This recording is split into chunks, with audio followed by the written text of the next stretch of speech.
Welcome to Not Factory Approved, the site where I build, rebuild, restore, or sometimes rebuild again. Things that come to my particular interest for that particular day. Hope you enjoy. Might be time to start on the floor jack. This is a 4.5 ton, pretty old Hein Werner, I think it is. German make floor jack. It has a very high extension, 22 inches I think, and it's not in as bad a shape as I thought. I have had it for years. Mostly things are just loose. I had the hydraulics rebuilt because they were leaking, and that was probably about 4 years ago. It hasn't seen a lot of use since, but it has been in storage for 2.5 years, so that's where most of the rust has come from.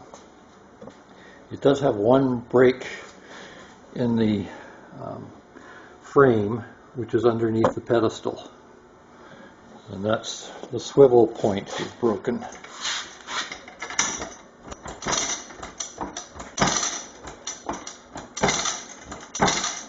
Right underneath here, you can see the end is broken off, so I'll have to replace that. But it would have to be, well, I would like to disassemble it, sandblast it, and paint it. Now that I've cleaned the label, there's a couple of things to correct. First off, it's 4 tons, not 4.5. And it was made in Milwaukee, Wisconsin, or Ajax, Ontario. Or sorry, Waukesha, Wisconsin. And since I'm in Canada, I'm going to assume this was made in Ajax. And it lifts to 24 inches, not 22, so pretty high lift.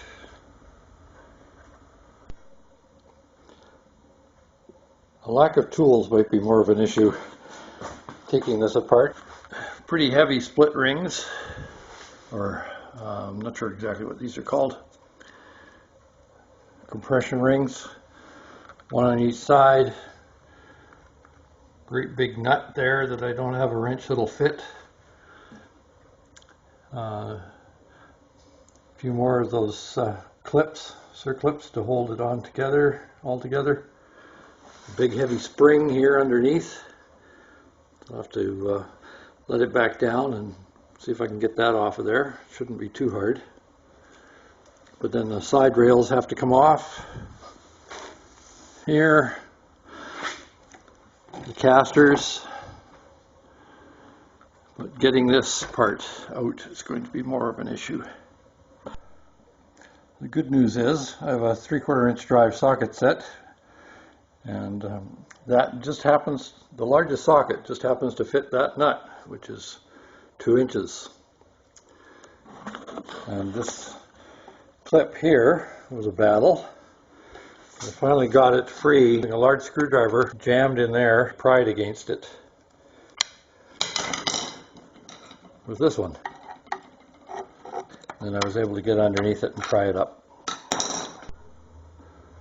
get the rail off, I had to remove this caster here with all these needle or roller bearings, about the biggest I've ever seen. And there was a clip that held it on, this one. I had to pry down with the big screwdriver to lock it in place. Use the crook of my knee, back of my knee, to put some pressure on it, pried with another screwdriver, and popped it out of the groove. And I was able to work it around, keeping my hand on top because it will shoot up skyward. I didn't want another dent in the Cadillac. After the pin is driven out from here, then this just lifts off. There. Now I can further take it apart and then clean it up. I don't think it'll fit in the sandblaster, so I may have to use a flappy disc wire brush, get the rust off of it. Now I have to remove the handle mechanism. To do that, there's several things to disconnect. This is one of them. It's got C-clips. Once you have it this loose, it just pops out. Now the handle top is free. Then we have another pin to remove here, and then it all pulls out. One almost completely disassembled jack, and I accidentally brushed this piston when I was reaching for something, and it popped out, hence the hydraulic oil spill. So don't remove these shafts or you'll have a mess. One handy tool, and I wouldn't have gotten it apart without it, is this drift. It's an old transmission shaft from a truck, a light duty truck. And so they're hardened steel.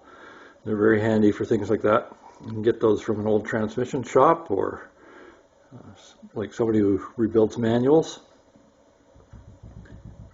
And then you can use that to drive out pins that are stuck, like was in here.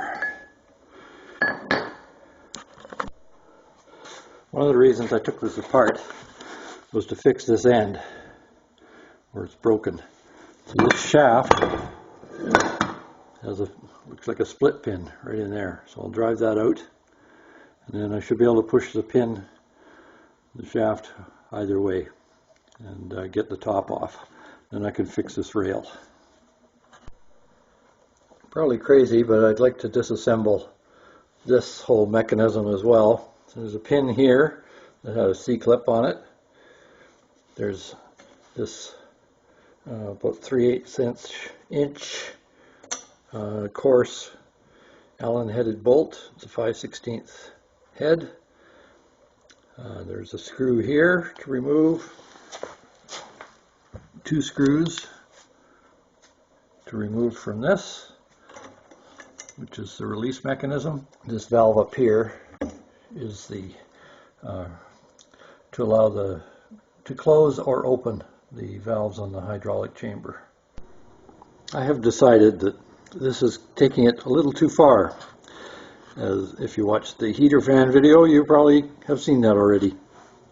So I've put it back together somewhat. I will leave that shaft loose for now and clean everything up.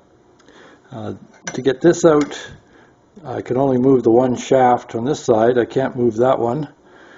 And there appears to be a C-clip inside there that I cannot get at.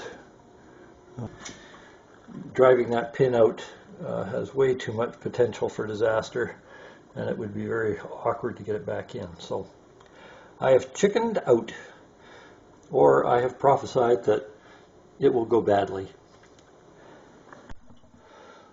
This is the front caster, or back I guess, nearest the handle. The small ones, they go in there, with the shaft through the middle, again with the C-clips. These ones are mild steel, so they bend to release them. There's a number of places where the unit has shafts or casters that have holes in them, but there's no threading. So usually that's for a grease nipple, but this is not threaded, so it's just an oil hole, which is a rather weak spot of the design. You're supposed to put oil in there, and it's supposed to stay in place. If you don't park it with the hole below halfway. And the other thing is the shaft. That needs sandblasting along with the caster. It also has these fiber washers, which are destroyed. So I'll have to replace them with something, possibly rubber. And this comes out. I'll show the whole bearing in a minute. This is rather poor, quite loose. So I might have to replace them. It's just ball bearings inside a race. And it has this pin down here which locks everything in place. So I drove it out in the other one with a chisel. Not the preferred method, but I did get it back far enough that it would release the bearing. And then this is what it looks like on the inside. And the bearings fit inside that race on the bottom there. Sorry, outside that race, inside this one.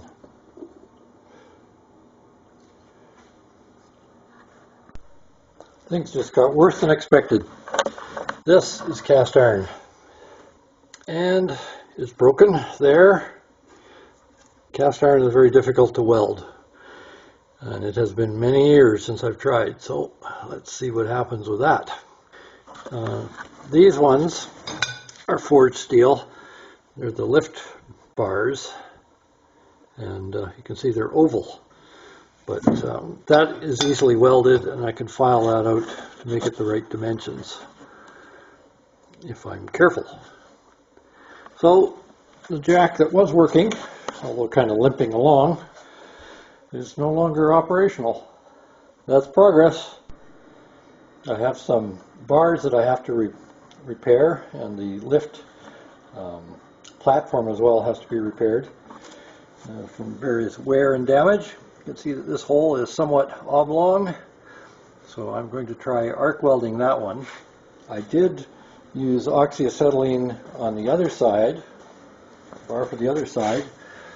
I filled that in, which I will have to drill and file out. Not a preferred method.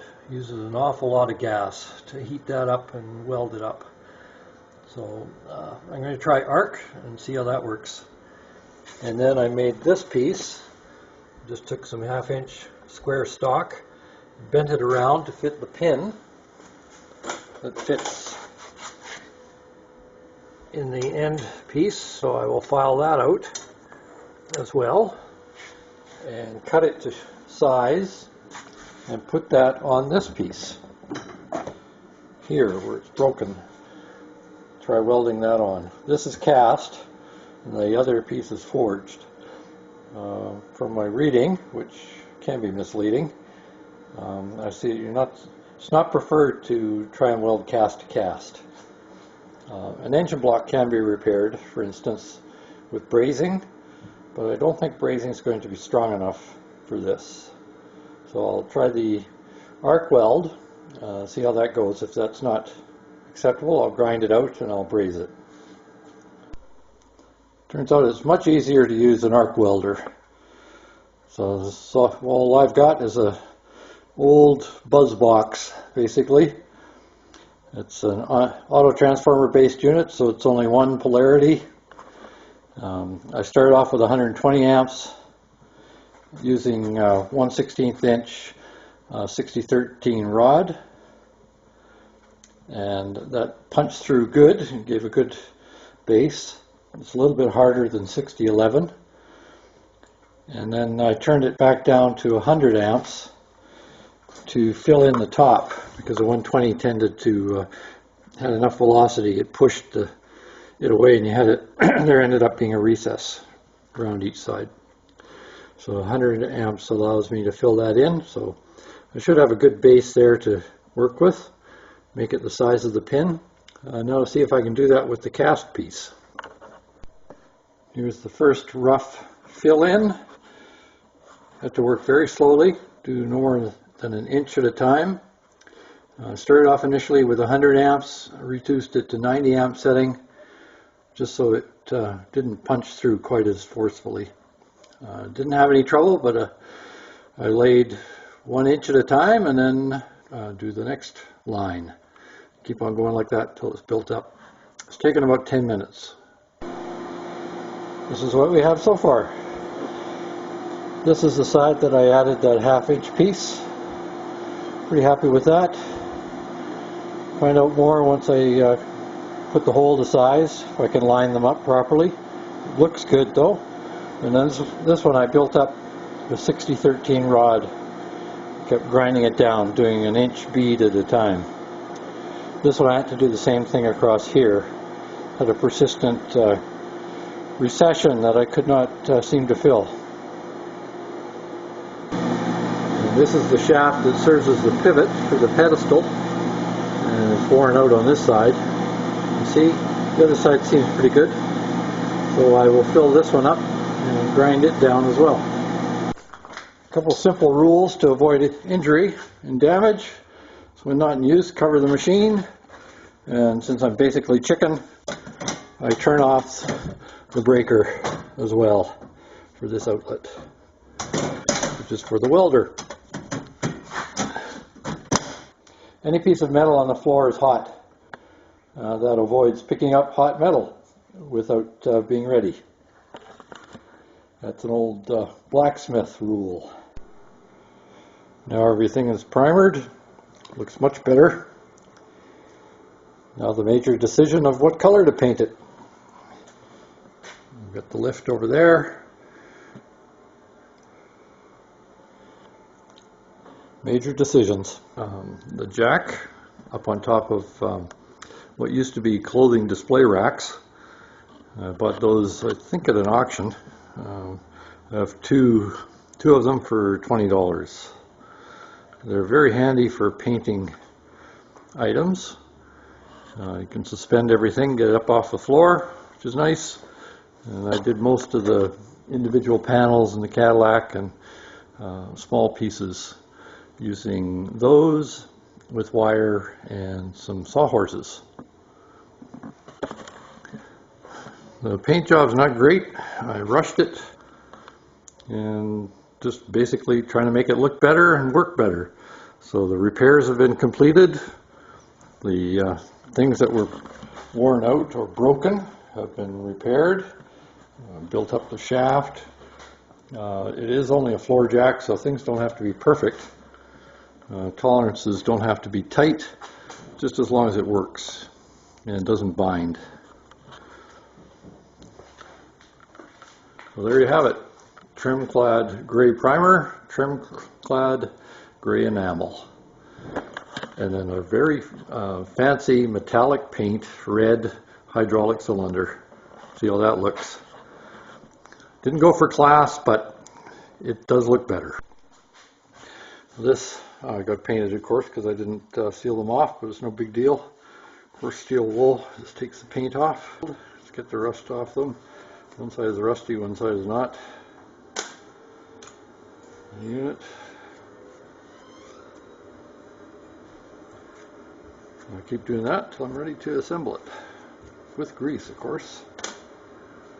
And clean off any loose bits after I've scrubbed them with steel wool. I decided it was easier to use chemicals, so I used some acetone, softened the enamel, and then used the steel wool and a rag and wiped it out. And I also cleaned this surface. That's a thrust surface. There's a thrust washer there to stop the caster going side to side. I've got a grease nipple there to make sure the ports are clean, which these are not at the moment. And then this one is missing its grease nipple and it looks like it's broken off inside. So I'll have to do something about that. I'll continue cleaning. Reassembly starts. Put this shaft through. It's got pins here, and it'll need a C-clip on the bottom, as I had before. And it has a thrust washer there. The caster goes on there, and then the bearings go in here.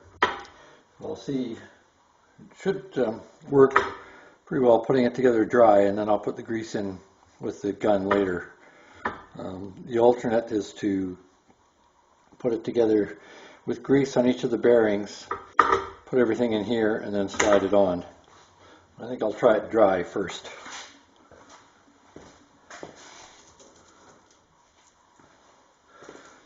And just start putting them in.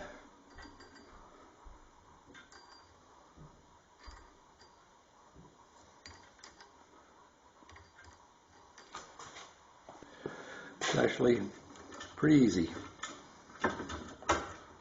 The thrust washer, and then I'll put the clip on the end.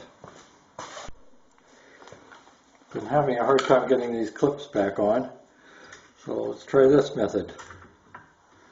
Got a 30mm socket here. Line everything up.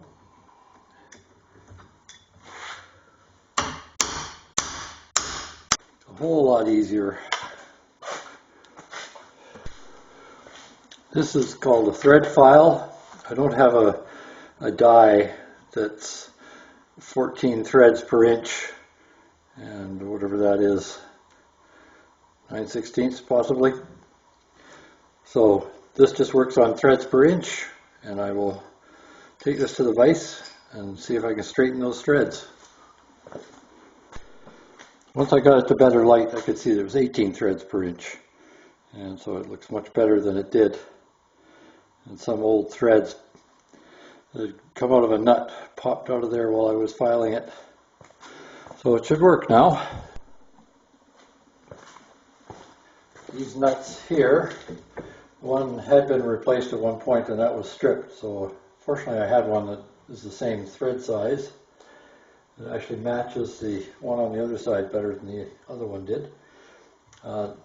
These hold pivots for the stabilizer arms. These stabilizer arms have a bevel cut in them, and that has to go against the bottom of this platform. And so everything's in place now. You can start putting it together. As far as the lift goes, I've oiled these pivots and put the retainer clips on. I have to get new batteries for this camera, I guess. They just die. So you didn't see the completion of this other one, but it's put together now. I wonder if maybe I should shim that inside, take care of some of this. But it spins nicely. Just have to put the casters in now with the shafts, grease them up, maybe some felt washers I have to make for each side, and then put oil in through the casters, through a hole, let it soak into the felt. The bearings as I put them in, they're all been washed, but it's dust and they've been in a magnetic tray collecting stuff.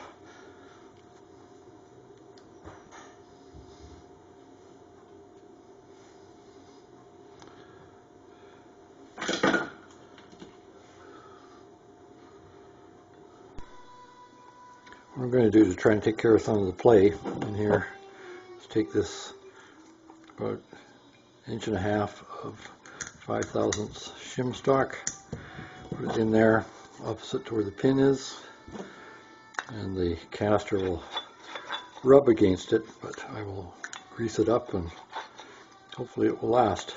It's still not perfect, but it's a lot better. Hopefully it doesn't bind. If it does, I'll have to take that apart and go without it. Here is the completed floor jack. Fancy metallic red hydraulic cylinder. It moves better than it used to. It lifts better. Doesn't bind anymore. Doesn't clunk. I had to replace a bunch of bearings and the casters back here. And other than that, I just have a little bit of touch-up to do. Spray like that bolt, that nut rather, I had to replace, and a few scratches from putting it back together. One well-working Hein Werner, and I'm pretty sure it's Waukesha, not Waukesha.